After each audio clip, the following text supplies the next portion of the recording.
미국 상원이 하원에 이어서 홍콩 인권 민주주의 법안을 만장일치로 처리했습니다. 중국은 중단하지 않으면 반격하겠다는 강한 성명을 내놓으면서 미중 갈등이 다시 고조되고 있습니다.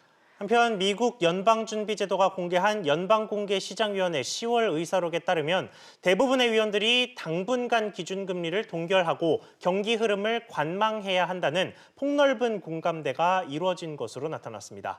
자세한 내용 가톨릭대학교 허인 교수님 모시고 이야기 나눠보겠습니다. 어서 오세요. 안녕하세요. 네, 안녕하십니까? 네, 조금 전에 FOMC 회의록이 공개가 됐기 때문에 이 부분을 좀 먼저 보겠습니다. 이제 금리 동결 가능성이 높아졌는데 내부에서는 좀 혼선이 있었던 것 같아요. 예, 우선 뭐 경제 상황에 굉장히 부합한다. 이제 완만한 경제 성장을 이제 추구할 수 있는 이제 통화 정책 수준이다라는 것이 이제 결론이라고 보시면 되겠습니다. 그리고 뭐 향후 이제 그 통화 정책의 방향에 대해서는 지표를 확인 후 이제 움직이겠다라는 이제 원론적인 답변을 계속 하고 있는 것으로 보여지고요. 다만 이제 말씀하신 대로 이제 모두에 말씀하셨습니다만 이제 미중 무역 갈등 현황이 기업의 투자와 이제 수출에 부정적인 영향을 주고 있다라는 코멘트를 달고 있습니다. 그래서 이제 지금 현재의 경제의 완만한 성장, 미국의 경제의 완만한 성장을 지지할 수 있는 정도의 그 금리 수준이다라는 것을 다시 한번 확인하면서도 다운사이드 리스크, 즉 그 미중 무역 갈등의 확대 이런 것에 대해서 경각심을 늦추지 않고 있는 것으로 보여집니다. 예. 네, 그리고 이 최근에 트럼프 대통령이 뭐 나도 유럽처럼 마이너스 금리를 보고 싶다 뭐 이런 식으로 공개적으로 볼멘 소리를 좀 하기는 했는데 연준 수뇌부는 생각이 좀 다른 모습입니다. 예, 유럽과 이제 미국의 금융시장의 상황이 굉장히 다른데요. 이제 유럽은 이제 은행 중심의 금융시장입니다. 그래서 금리를 낮춘다고 하더라도 이제 기관 투자자들을 상대로 하기 때문에 특별하게 그 마이너스 금리가 직접 예금자들한테 전달되는 효과가 그렇게 크지 않은 반면에 미국 같은 경우에는 이제 MMF 중심으로 시장성 수신이 이제 많은 상황입니다. 예. 그 MMF를 운영을 하다 보면은 이제 단기 금융 상품에 많이 투자를 하게 되는데요. 만약에 이제 마이너스 금리까지 내려간다고 한다면 MMF 판매가 거의 중단되는 사태까지 이제 발생할 수 있기 때문에 금융시장의 그런 상황, 미국과 그 유럽의 금융시장의 그 다른 상황 때문에 마이너스 금리까지는 이제 고려할 상황이 아닌 것으로 보여지고요. 그리고 지금 미국의 그 소비자 물가 상승률을 한번 보시면은 이제 1.8% 정도 수준입니다. 이런 상황에서 이제 마이너스 금리까지 내려간다고 한다면 너무 이제 경기를 이제 부추기는 그런 현상이 발생할 수 있기 때문에요. 이런 측면에서 이제 마이너스 금리를 고려할 상황이 아니라고 얘기한 것으로 보여집니다. 네, 며칠 전에 이제 앙숙 관계인 트럼프 대통령과 제롬 파월 의장이 회동을 갖기도 했는데 지금 뭐 정치적으로 봤을 때 뭐 대선을 의식해서 경제 지표가 또 중요한 시점이 아니겠습니까? 이런 의미에서 좀 파월 의장과의 협조도 필요할 텐데요. 예, 우선 그 정부가 이제 경기 부양을 위해서 할 수 있는 정책이 두 가지 측면이 있다라고 보여지는데요. 이제 재정 정책과 이제 통화 정책입니다. 일단 재정 정책에서는 이제 그 의회를 통과해야 한다는 거, 예산안이 의회를 통과해야 한다는 거 이제 한계가 존재를 하고요. 그리고 이제 연초에 이미 이제 세금 인하를 통해서 확대 재정 정책을 취한 바 있습니다. 그리고 이제 통화 정책은 지금 익히 알고 계시듯이 중앙은행이 하는 것이고 이제 미국에는 이제 연준 파월 의장이 이것을 담당을 하고 있는데요.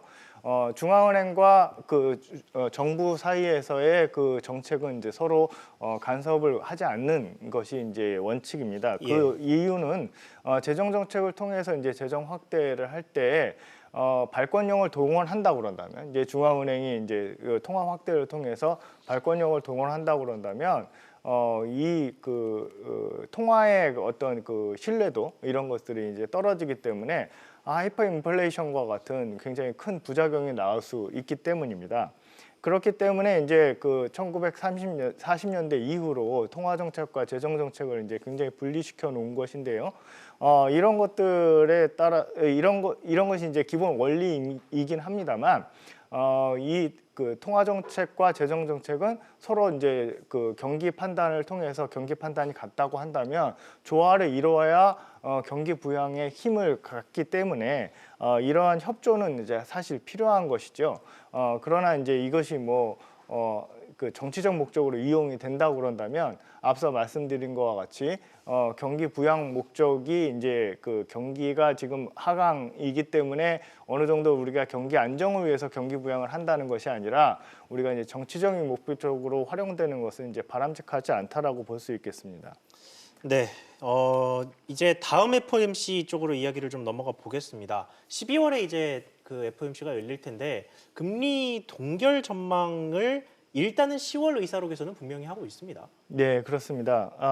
굉장히 이제 미국의 실업률이 이제 3.5% 수준인데요. 이제 우리나라 뭐 실업률보다는 이제 조금 높긴 합니다만, 미국의 역사적인 수준으로 봤을 때 우리가 이제 4%에서 5% 정도 수준은 이제 완전 고용 수준이라고 우리가 얘기를 합니다.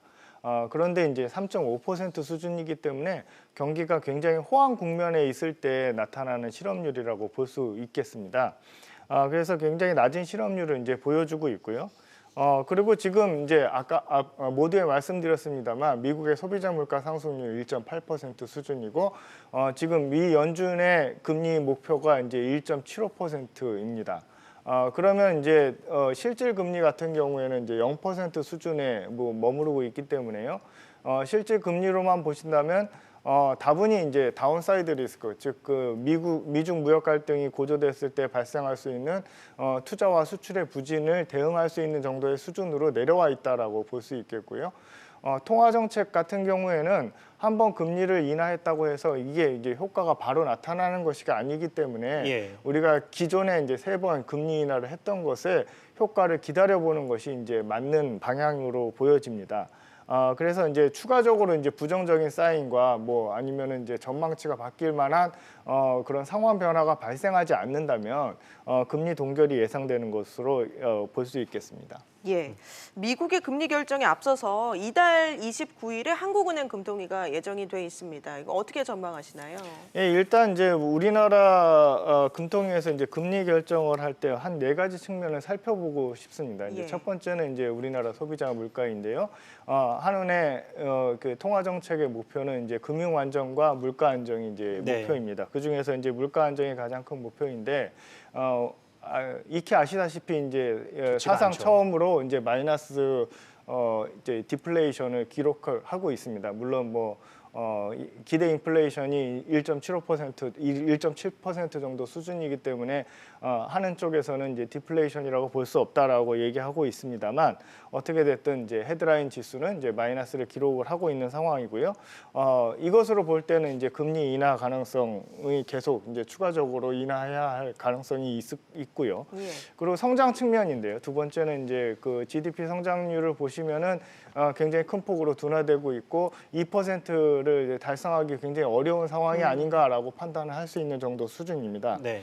그래서 이 부분도 보시면은 이제 추가 금리 인하를 할 수 있는 그런 것이 아닌가라고 생각할 수 있는데요. 반면에 이제 나머지 2가지 변수에서는 이제 금리 인하를 굉장히 어렵게 하고 있는 부분 중에 하나가 이제 예. 부동산 시장입니다. 예. 정부에서 여러 가지 대책을 내놓고 있습니다만 굉장히 많은 유동성 때문에 기존의 이제 금리 인하로 인한 많은 유동성 때문에 부동산 가격의 안정화는 이루지 못하고 있는 상황입니다. 여기에 이제 추가적으로 금리 인하를 하게 된다고 그런다면 부동산 가격을 잡는다는 것은 굉장히 어려운 상황으로 보여지고요.